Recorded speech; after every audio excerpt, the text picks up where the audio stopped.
Hi, this is Phil McCauley for Labour Business TV, and today I'm delighted to welcome my special guest, Philip Collins, contributing editor and columnist for the New Statesman, former lead writer for The Times, and now chief executive of The Draft, specialist writing consultancy business.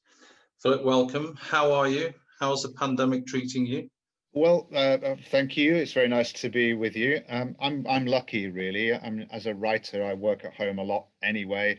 I live in a nice place, so my conditions haven't really particularly altered. And in a strange way, it creates more time because meetings have suddenly disappeared from my life. So I'm one of those few people for whom the pandemic and the lockdown conditions have been quite hospitable to my work, actually.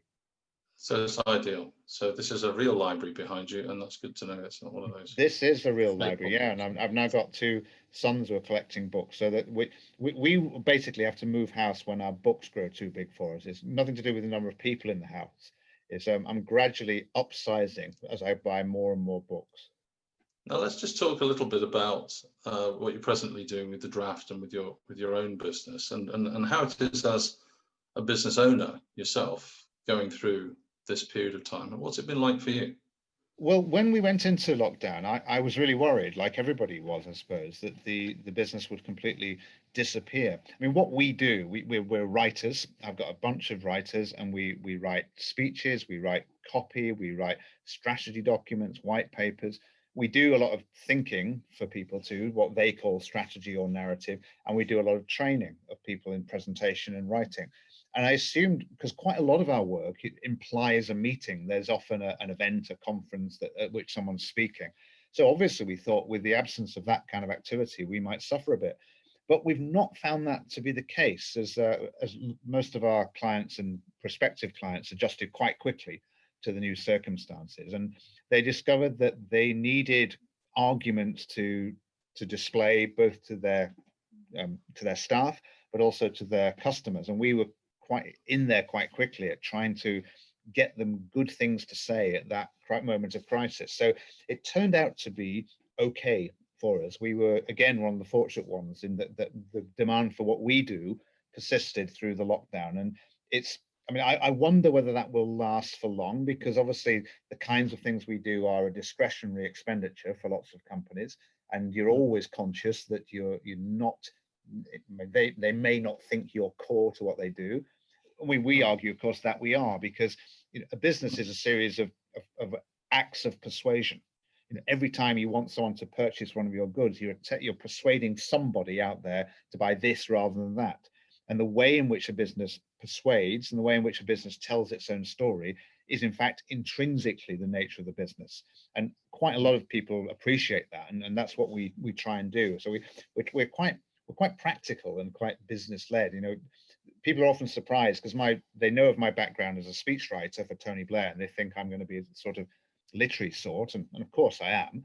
But I've also, prior to that, I had a few years in investment banking. So I like business. I enjoy the fact of running a company. It's a puzzle. It's an intellectual challenge. I find it very invigorating. I like the numbers. I'm sort of a numbers nerd, and if you'll understand, if you like numbers, they tell a story too. They speak to you, and I enjoy all of that. And it's been great fun, actually, trying to puzzle out which part of our business is going to work when there are no conferences and which parts aren't. Very fascinating. So going way back in your early entry into, when did you discover that you were essentially a writer? I mean, how did that happen? What's your journey? Well, I sort of always wanted to be a writer. In fact, whenever I was asked when I was younger, I was at school, what I wanted to be, I always said a writer. Now, that was in part because I couldn't think of anything else. And I had no idea whether I could be a writer or how I would do it. So it wasn't a particularly mature ambition, but it was what I used to say. And I had always written. And I had a very circuitous career. I didn't really know where I was going. And at various points, I thought, well, I might end up being a lawyer because that's what any arts graduate does. But I got my break, really, into Labour politics. And my break came from Frank Field, the former, great former MP for Birkenhead. And it was completely fortuitous, really. It was 1988, and Frank advertised for somebody to go and work for him. He had just, before he placed the advert, been ousted from his position as MP for Birkenhead by socialist organiser, one of the groups that were around militant in Liverpool and Birkenhead, and nevertheless went ahead with the appointment. And I turned up for this for this job, and what you had to do was send in I sent him a card. I didn't even send a CV. I just sent him a card saying it'd be fun to work for you, and that got picked out as a peculiar application, and I went for an interview. And in the interview, we talked about the church service of the Church of England and the prayer book. Frank was incredibly interested in all that because he was on the General Synod at the time, and I'd grown up in the Church of England in Manchester, and my mom had really strong opinions on the prayer book and the language of the church service, the great, beautiful old language of the service. And we just talked about that for about 45 minutes. We never got onto politics or anything like that. And we just got on really well in a peculiar way. And he then invited me back. And this was where it got really interesting, because the task that Frank set to get that job was he had to write the bones of a speech defending Mrs. Thatcher, which you can imagine for a bunch of young would-be Labour researchers in 1988 was a really hard task. Whereas it wasn't for me. It wasn't hard for me at all, because my parents were both the kinds of people who were quite attracted by Mrs. Thatcher. I came from a working class Tory background in a mill town in just north of Manchester. And I knew absolutely why Mrs. Thatcher appealed to them. I totally understood it.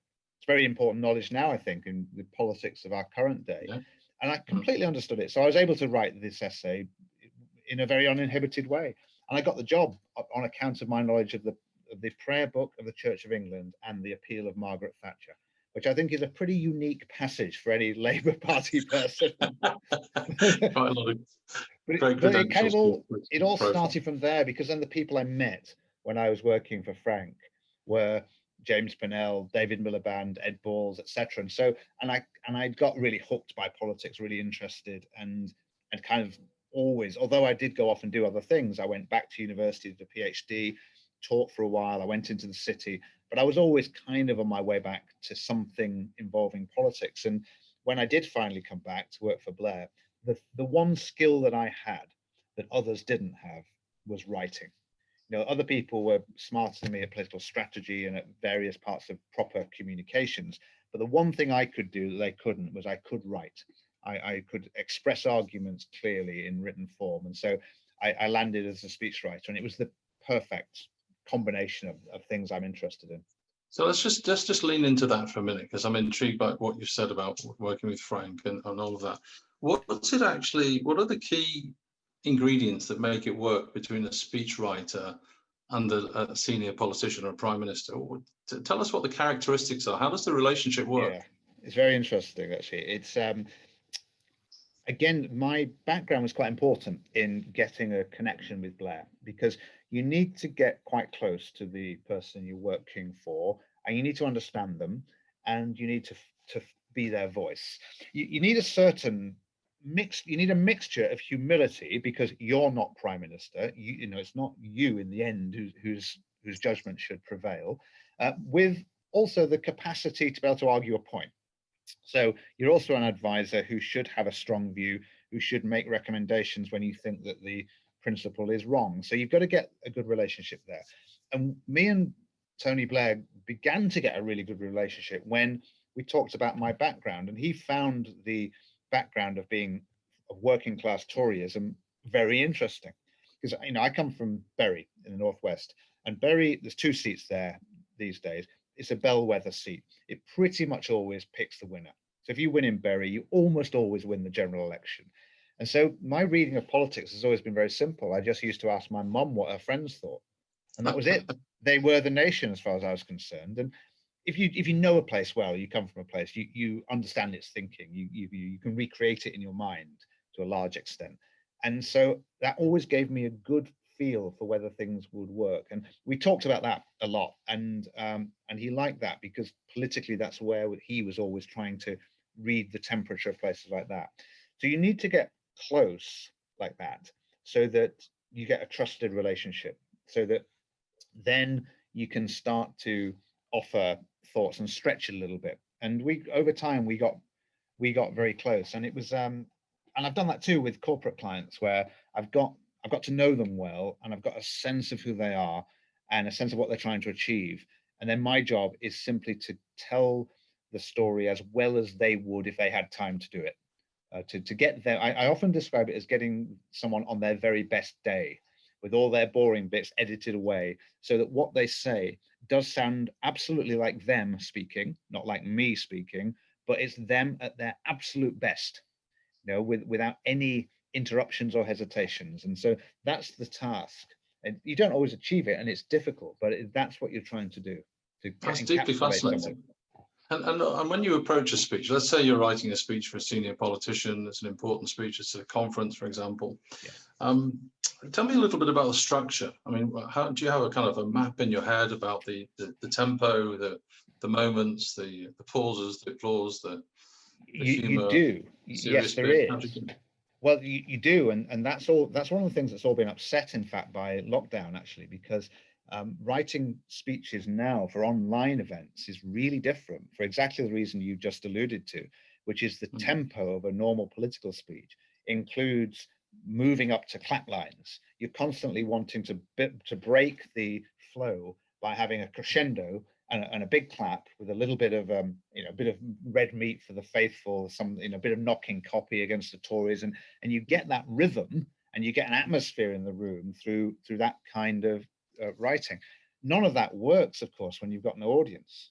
You're going to sound absolutely absurd if you're doing a great big crescendo clap line when there's nobody there. So it makes it much more difficult in a way. It makes it more academic and more like an essay than like a speech. But I do have a structure. It's very simple. I mean, in rhetoric, the precepts that were laid down by the ancient classics still apply. So you can read Aristotle and Cicero, and you can find an absolutely perfect structure. And the best way to describe it is, I'll tell you a joke. It's a bit dated now because it's a joke about Europe, but you'll need to join in. Knock, knock. I've heard of Europe, yeah. Knock, knock. Who's that? Europe. Europe who? No, Europe who. Now, that is, I think you'll agree, that is a brilliant joke. It's a brilliant joke. It's a Peter Kay joke. But the reason I tell it is not because I want to interrupt this serious conversation with a stupid joke. It's because it has the structure of classical rhetoric. So you start with the kind of something that gets you hooked, knock, knock. It gets us into the game. We know the rules and it gets us going. Who's there? You get the counter response. And then I state the main topic, Europe. That's the main thing. So you're quite soon in a speech, you want to have laid out the main proposition that we're going to talk about. And you want to have a sense as the audience where we're going with it. Then you get the argument, Europe who is your argument. And then finally, you come back with the conclusion, having dealt with the objection, no, Europe who. And that 5-point structure actually comes from Cicero, and it works for jokes, it works for a cabaret act, it works for a newspaper column, and it works for a speech. So I broadly follow that. But as you get experience, of course, you don't quite consciously refer to that every time. It becomes something which is second nature. But when I'm training people to do it, I say it's always worthwhile going back to a checklist like that and making sure that you are following a logical order like that, because it will really help you to get the material in the right place. Now, as we turn now to think about the Labour Party and where it's at right now, it's under new management, Keir Starmer, new shadow team, by all accounts, he's winning the dispatch box arguments. What kind of things does somebody like Keir Starmer have to think about now as he builds his reputation beyond the Westminster bubble and starts to think about Prime Minister in waiting, global statesman, and all of those features? How should he think about approaching that if you were to give him a few words of advice? Well, I think you're right to. It's a question which is worth asking, and I'm not sure it would have been worth asking of some previous Labour leaders, because I do think Keir Starmer has the capacity for government and to be someone who's on the world stage, and that's a really big deal. And I think he has got that capacity. That said, there is of course a long way to go. Labour was a long way behind. 80 seats is tough, particularly with Scotland very difficult to retrieve. So it's very, very difficult. And he's got one very particular difficulty, which I think was not faced by Tony Blair. So I think looking back to the previous time is a bit of a fool's errand. It's quite important to say that, because there's always this tendency to say, well, let's just do what they did and it will all be fine. And I think the politics of today are different, because the Brexit has changed a lot, of course, because we now have a series of seats which voted Conservative on the basis of a kind of identity, which have not historically been Conservative. And to the extent that Britain has a very small and diluted culture war, Keir Starmer has to hold together a party which is middle class and educated in lots of urban places, not just London, but also Liverpool, Manchester, Newcastle, with some of its old traditional working class heartlands, which are now no longer the heartlands because they voted Conservative. And that is a difficult thing to do. So he's got a difficult argument to construct. And I think part of the answer, though, actually is quite simple, which is to look and sound like a leader, to look and sound like someone who might be prime minister, is part of the way you reconcile contradictions in things. It's less done through clever policy, because most people don't notice, and more through a sense of leadership. So I think that's one thing you do. I think even his greatest admirers, and I am quite an admirer of him, would concede that he's yet to really generate a charismatic public personality. He's very, I mean, he's notably loyally forensic. All of these are good things. Excellent, as you say, at the dispatch box. Very good critique that he's gathering on Boris Johnson. A bit less yet on an emotional connection and a sense of what Labour is for. But I think that will come, and I think that's where all the work needs to go in now, is to define what Labour will be for. So to supplement the critique of the government, which is easy enough as they're failing, with a positive story unfolding over time, and for the public to get to know Keir Starmer a bit. He's actually not the North London lawyer that some people think he is. I mean, he is that as well, but he's from suburban Surrey. He's from a actually rather humble background. He's done incredibly well. He's got a really good story. There's a lot in it that I think would be of interest to the public. So I'd gradually, if I were involved, like to introduce him more to the country. And I think over time, people will get to know him and like him and trust him. And I think he can do, I think he's going to be, I think he's already a good Labour leader. I think he can do very well. But the politics are stuck because Scotland makes things very difficult. And for Labour to win an overall majority from where they are now, they need to win seats like some in Somerset that Jacob Rees-Mogg holds. And that is going to be incredibly tough. So I don't underestimate how hard it is, but I think Starmer's made a very good start. It seems that there's got to be a new settlement for the United Kingdom, doesn't there, in terms of a federation of states with a much higher degree of autonomy in order to appeal to the majority of people in each of those countries that make up the UK. If he were to take that kind of message to Scotland, where would he have to begin? You know, it's a very difficult nationalistic mood at the moment. It is very difficult. I think you're probably right. That is the answer. There would have to be some sort of federal offer. I think the only way to say anything but stop short of being in favour of independence is to increase the powers available. And I think that might be the basis on which some sort of loose cooperation can occur. Now, given it's really hard for Labour to win alone if the SNP retain their predominance in Scotland. But by the same token, Labour as a unionist party is not going to do a deal on the basis of seeking for Scotland to depart the UK. Obviously, the price of any conversation, which would be exerted by the SNP, would be a second independence referendum. Maybe you take the risk of holding that and hoping as a unionist that you can win it. Maybe you do win it, but out of that process would have to come, I think, some extra degree of federated powers. And I do think that's very, very likely. Now, whether that arrests the move towards independence or accelerates it, I'm not sure. I think there may be some truth in the fact that if you just keep thinking, well, we'll give you a little bit more power, we'll give you a bit more, and then you'll be happy. That will suffice. It may not. It may be that actually we are losing this battle to retain the union, and that we are heading to a much looser set of associations, And that would have severe implications for Labour politics, because Labour politics in England and Wales alone, or even in just England, would have to look very different, because England's, Labour Party has relied on its Scottish and Welsh MPs for a long time. This is true. The traditional boundaries have been destroyed. So, thinking now about Brexit, post-European Union membership, the likely economy post-COVID. I mean, it's difficult for all of us, I think, to think through that time to a post-vaccine, relatively normalised, kind of back to the same environment, maybe in a year's time. What does Labour need to think about in terms of policy? How soon should Labour start to explore policy positions rather than just rhetorical opposition to the government? I think probably not yet. I think there's time yet. I don't think they need policy. The risk of policy early in the parliamentary cycle is if you come up with something clever and good, the government simply steals it and does it. Yeah. So there's good thinking in being careful about policy. Also, in opposition, you've got very few resources. You've got very few people at your disposal, and you haven't got a lot of capacity for thinking about policy. So it does take time. I think, too, Keir Starmer has a particular political problem in that Labour is chock-a-block full of policy from a manifesto only a few months ago, which between you and me, and I hope you won't tell anyone this, I don't think he wants to do any of it.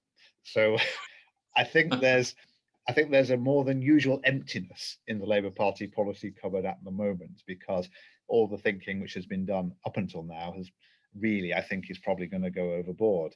And that's not usually the case. You'd normally get a decent inheritance. I think they've got a good critique. And I think sadly, the economic news is going to be bad. And of course, politically, there's a dividend for the opposition when that happens. I think the government are going to find this very, very difficult.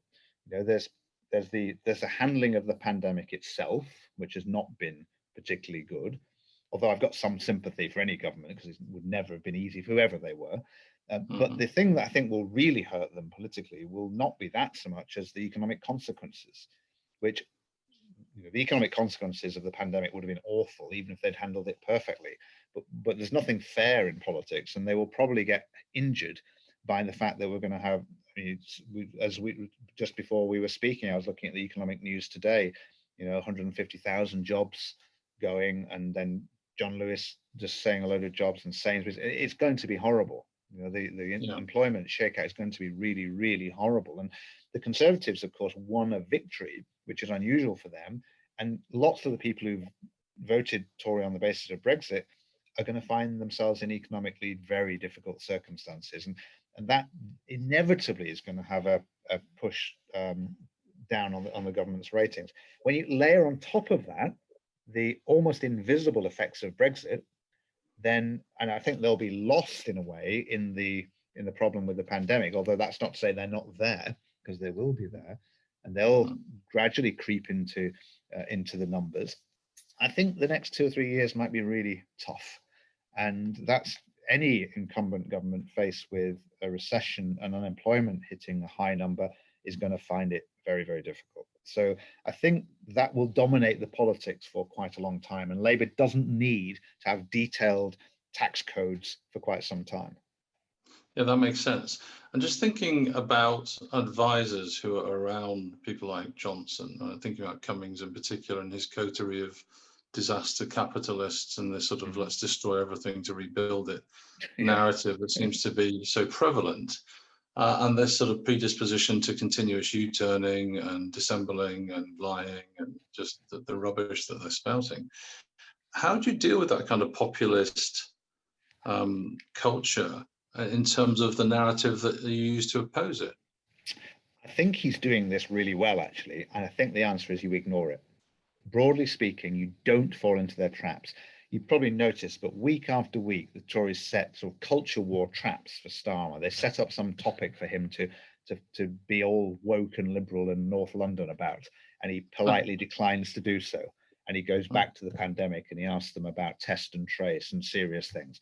And I think that's exactly the right strategy. I think don't get distracted into it, because you get into that kind of silly fight. You degrade the idea of politics whilst you're in it, but you probably don't do yourself any favors. And I think he's been very careful to step around that, and he's been very tough on questions of identity, and he's very tough. I mean, his response to the anti-Semitism Farage and Labour has been, to my mind, excellent. And I think he's been very careful to avoid the invitation by the likes of Johnson and Cummings to get involved in silly spats. And I hope he carries on with that. I think it's working very nicely. I think it will drive them to distraction, because I think that's their plan. They want to just keep throwing up, silly topics. And they will have a problem. In Brexit will be a problem for them. And not in the sense that Brexit will happen and it will be a disaster. That may be true, but that's not the problem they face. They face the problem they don't have Brexit anymore, because the only thing that unites the Conservative coalition of the Shire Tories, the traditional Tories in the south of England, and the new Tories, who were formerly Labour voters who went UKIP in the north of England and the Midlands, was Brexit. That was the binding force. And there's always a terrible problem in politics when you succeed. You win, and then you've no longer got this issue to complain about, and they've no longer got their grievance. What on earth are they going to blame now when the world goes wrong? If it can't blame the European Union, whose fault will it be? And not to have Brexit to bring them together is, over time, going to prove a bit of a problem for them. So they're going to have to then manufacture new culture war arguments, which I'm sure they will. And it will be absolutely smart if Keir Starmer simply just steps around them and carries on talking about serious things in a serious way. And I'm pretty sure he'll do that. And I've been quite impressed with his capacity not to get irritated into joining in. Well, that's great. Listen, and finally, I mean, what's your take on the new spitting image? I mean, we've seen now a lot of the characterizations. It seems to me that almost PMQ's live is almost as funny as the spitting image rendition we're seeing. How important is it actually in the political zeitgeist? I mean, there's the satire, but then the undermining, and that's the buffoonery of Johnson being exposed live and also in satire seems to be quite interesting. Yeah, it is interesting. I think the audiences are going to be very much less than it was first time around. So the fragmentation of the audience makes a big difference. So whereas once upon a time that was one of the only arenas where politics took place and was lampooned on TV, now that's no longer true. So they're not getting anything like the same audiences, even though it's going out on a Saturday night. I think too, it's a bit blunt. I think it's a little bit, so far at least, it's a little bit sort of crudely amplifying the characters, and there's not much satirical bite so far, I don't think. Yeah. That said, it was quite good fun. I quite enjoyed it, and it's I'm torn between the idea that kind of treatment is exactly the sort of thing we should do in a mature democracy, where we're perfectly at liberty to lampoon our politics and take it without any great seriousness, and of course we are. It's an expression of who we are, on the one hand. But I also don't like cynicism about politics, though. And so when it tips over from, I like satire when it's making a serious political point. So I like comedy when it's really serious, and I don't like it when it's unserious. And to give you another example, I don't know if you've been watching Roadkill, David Hare's drama on BBC, yes, which is about his attempt, he says, to understand conservative politics. And I really don't like it, because the Conservatives in it are essentially monsters. They're essentially doing bad things on purpose. And I don't think that's a viable way of talking about your opponents, for two reasons. One is because it's discourteous and rude and degrades politics. But the second is it's not true. You don't understand your opponents correctly if you simply declare them to be monsters, because they don't think that. And the many people who've just voted for them don't think that either. So you're essentially saying to not far on half the electorate, you've voted for people who are bad people, ethically of a low repute. You're far better off trying to understand why they think what they do, and then making the strong point that they are wrong, and they're mistaken. They're mistaken on the facts. They're mistaken on their approach, and the way they're doing it is awful, and the consequences are really bad. You can be very tough about all of that and not let them off the hook, without having to impugn their motives. And what Hare does in this drama is he basically turns them into terrible people. And there's a hint of that in some of the spitting image satire too, that they're kind of out for bad stuff on purpose. And I generally try and avoid that because I don't think you get to the core of why I think conservatives are wrong. I think they are wrong, and I think there's something very serious about why they're wrong. I think the consequences will be quite bad, but I don't think it's because they think they're doing bad things on purpose. And so we have to be careful with that. And brilliant satire exposes the root of what's wrong with them rather than simply declares them to be monsters. Well, on that happy note, Yeah, on thank that you very bombshell. much for your time today. Good You're luck with welcome. the draft, your new business, and I hope that goes well for you and at the Evening Standard too. We look forward to chatting to you many more times in the future, I hope, and thanks for your time today. You're welcome. It's been a pleasure. Cheers.